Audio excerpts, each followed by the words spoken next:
It was like 10 chapters ago when Megumi said that it's been going a little too easy. And well, he wasn't lying. Since then, Yuki is potentially dead. Choso, well, lost all his will for everything. And now Megumi is the new host for Sukuna. And Yuji has a donut. It's not looking good. No, it's not looking good. But what a great chapter. Ban that man. Nah, let me complain about Gege. Gege, why do you hate your main cast so much? Like, currently, at this current situation, who's really stopping this demon? Ultimate Rizgard. The King of Curses. And then now he can summon in a way the size of Zapdos.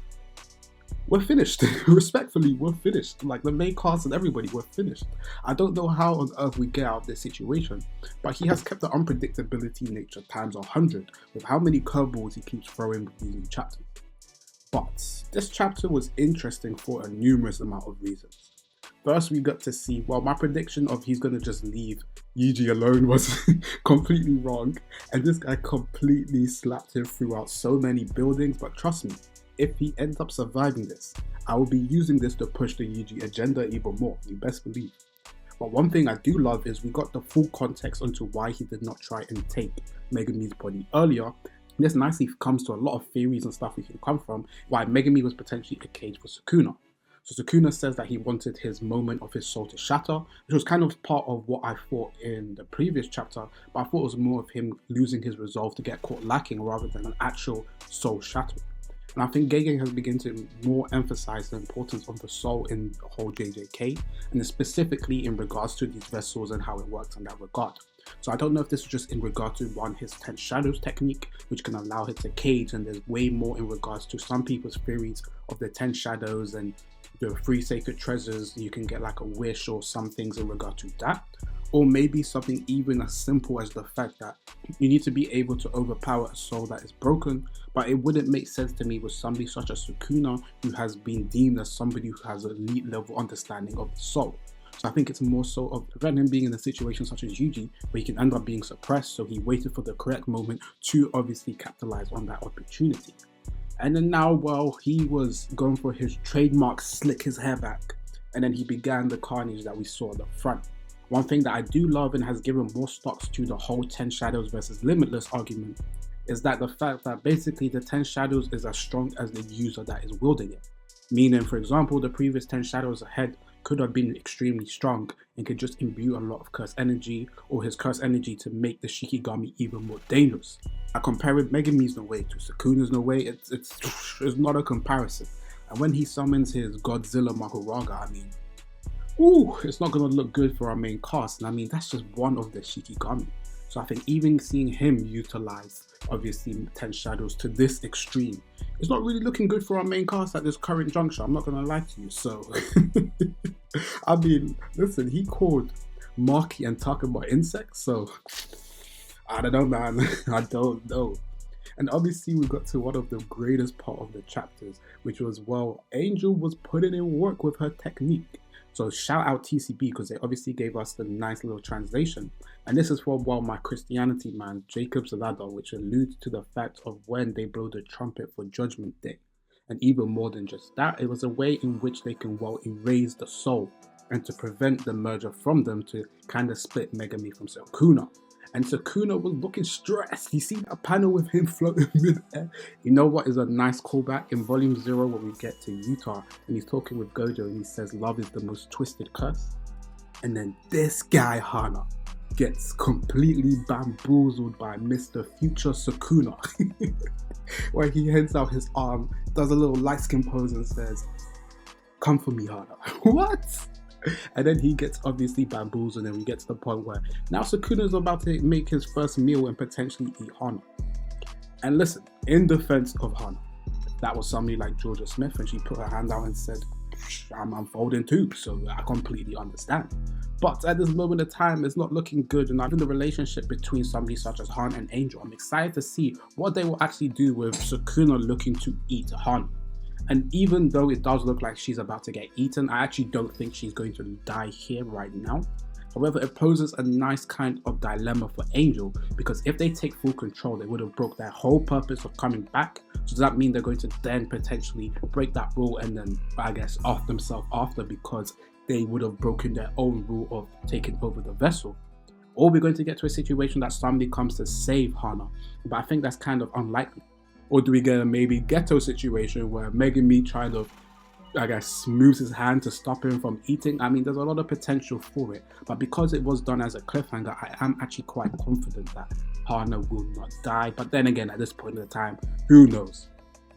And I think, listen, even though Hana got caught lacking, I am a little bit of a defense for her, because when you are emotional in a situation where they thought he had lost the person, well, her whole goal of being a sorcerer and trying to protect people stems from, they ended up folding and, well, making the biggest mistake, in which I'm interested to see the dynamic of Angel.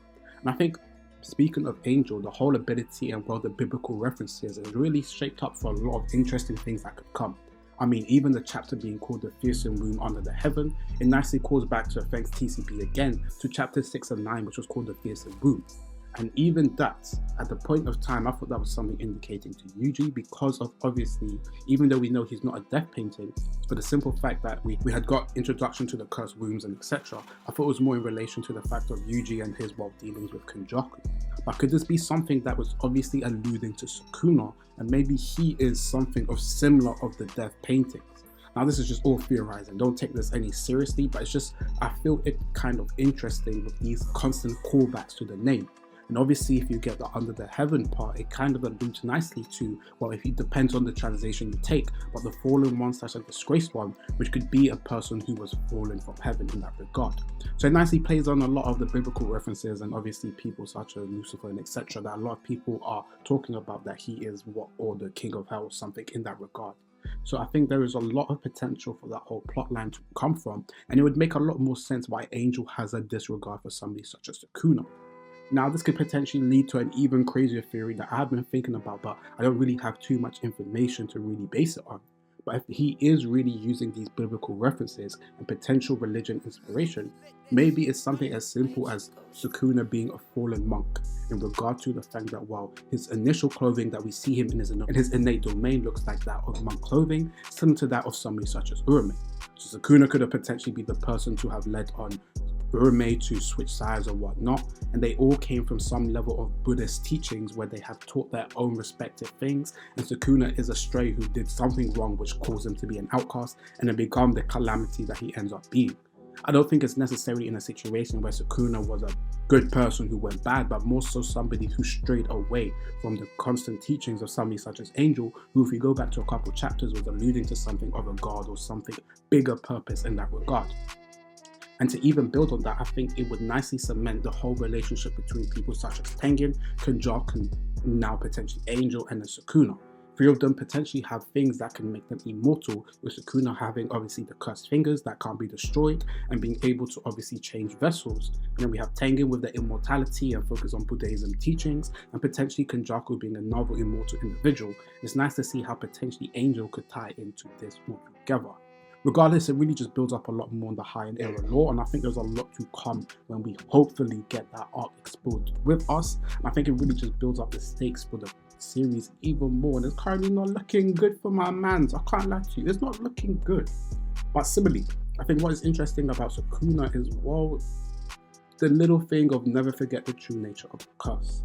One thing that is great, we got to see a momentary part of, well, he was kind of caught lacking. And with that, he well managed to flip the script to obviously play around with Hana.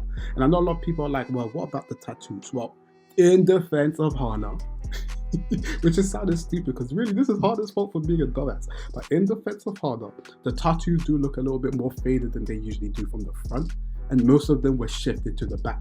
So potentially she didn't really see it and he had faded it to caught her like it. I don't know. Maybe she thought, oh, because the tattoos are fading, Megumi is slowly coming back into his own. I don't know. I have no idea.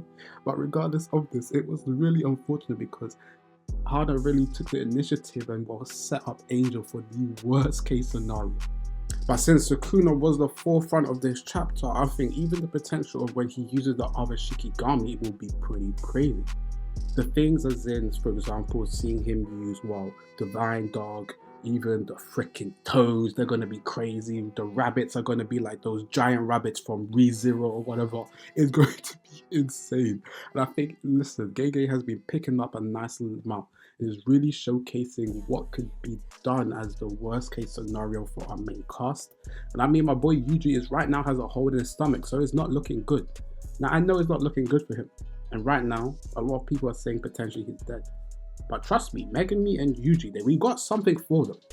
And we know in the series, close to death is when a sorcerer ends up awakening and taking up the next step.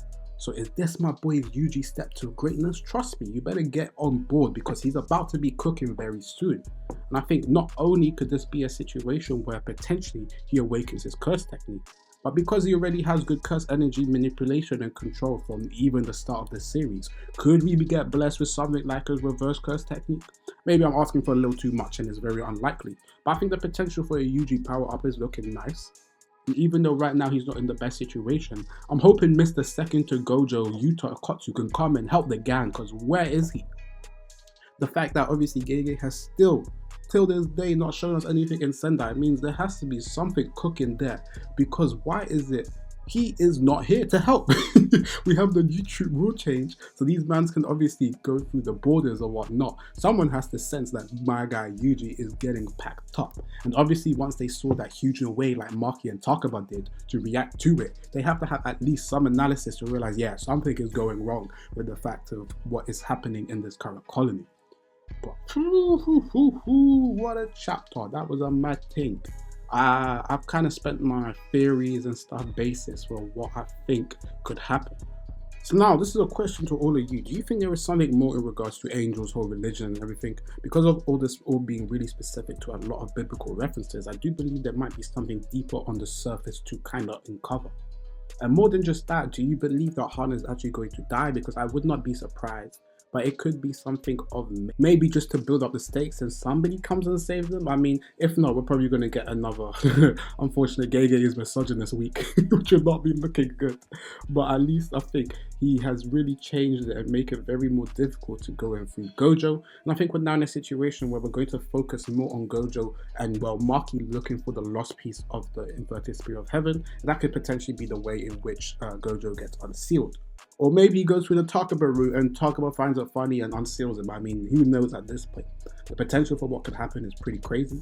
And I think we're in an obviously very, very long break week. But it was a goated chapter that Gege has blessed us with.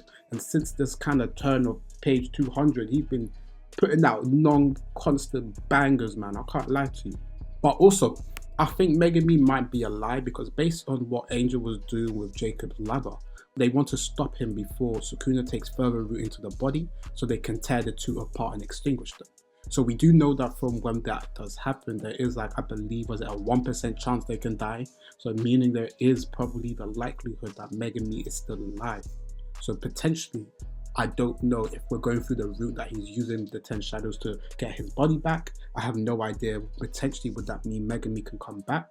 Or maybe we'll go in a situation where he wants to keep that body for just for the simple fact that he sees the potential of the curse technique, like he alluded to at the start. And I think the potential of what we can really do in these next coming chapters is pretty crazy, but I don't know. Gege has been too unpredictable that I'm not really confident in my guessing game at all. I'm not going to lie to you. But even I see of the symbolism between the light and the dark, between Sukuna and Megumi, and then we get even something playing on the fallen angel of, well, obviously Sukuna tricking the angel to end up holding the hand. It seems like if Gege was cooking with his symbolism this chapter and looking like he was obviously setting up Hana for a potential bad conclusion. But I think, yeah, I don't know. Maybe one day I'm going to build up on that theory of the Buddhist different teaching something, if there's some more hints I can see when I potentially reread the series. But Sukuna is dangerous, and well, we're in the end game of the Culling games. With still the final arc hasn't been announced, so we're not in the final arc. So this arc is just getting pretty crazy, and we still haven't seen the merger yet. So, it's not looking good for our main cast, and I'm hoping this is going to start off some power ups for our main cast, so they'll stop being useless, and we can really see them begin to cook. But thank you guys for watching. Obviously, make sure to like, comment, share, subscribe, and peace.